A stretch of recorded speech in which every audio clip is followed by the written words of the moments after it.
You so-called blacks, Hispanics, and Native Indians are the Israelites of the Bible, according to the curses of Deuteronomy 28. And the simple fact of the matter is that my people have lied to you and the whole world about the Bible and have sought to paint their images over your images and to replace you in the Bible, which is your history, heritage, and culture. Now, I want to go into Deuteronomy chapter 28 and read. This is Moses talking to the children of Israel after they've come out of Egypt, bondage.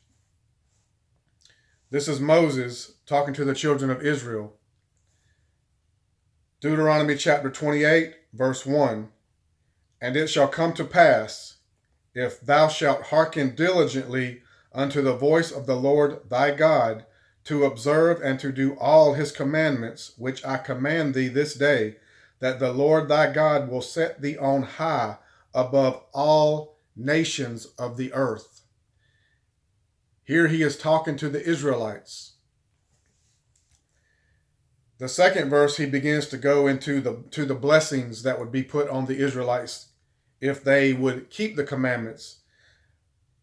That says that they'd be blessed in the city, blessed in the field, and basically blessed in everything that they would undertake to do. They would lend to other nations, but not borrow, things of that nature. But in verse 15 of Deuteronomy chapter 28, it says, but it shall come to pass, if thou wilt not hearken unto the voice of the Lord thy God, to observe and to do all his commandments and his statutes, which I command thee this day, that all these curses shall come upon thee and overtake thee.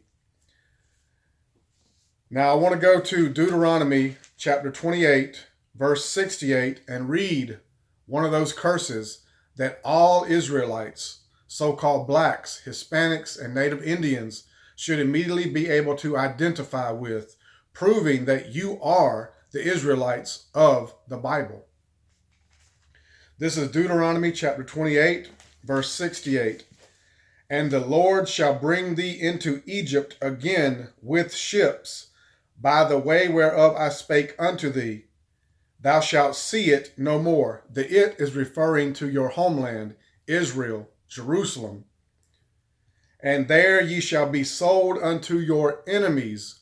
So wherever you got off of those ships, who you were sold to, those are your enemies, according to God. For bond men and bond women, and no man shall buy you. That word buy means to redeem. And many have came and tried to redeem the Israelites. Marcus Garvey tried and failed. Malcolm X tried and failed. Martin Luther King Jr. tried and failed. Now, as far as it says, and the Lord shall bring thee into Egypt again with ships. The word Egypt is a word that means bondage, house of bondage. It is a Greek word. The Bible explains and proves itself.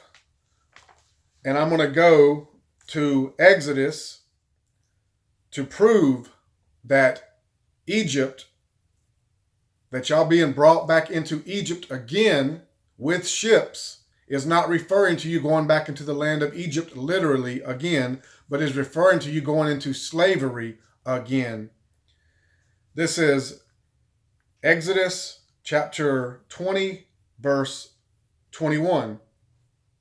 I am the Lord thy God, which have brought thee out of the land of Egypt, out of the house of bondage. What is another word for bondage? Slavery.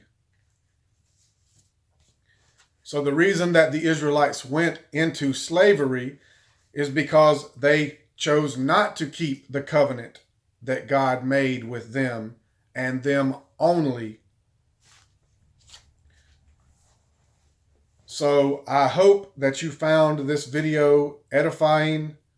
I hope that it helps to wake the Israelites, the so-called blacks, Hispanics, and Native Indians, who, according to the curses of Deuteronomy chapter 28, are the Israelites of the Bible. And with that said, I'm going to say shalom, and I will see you again in the next video. Thank you for watching.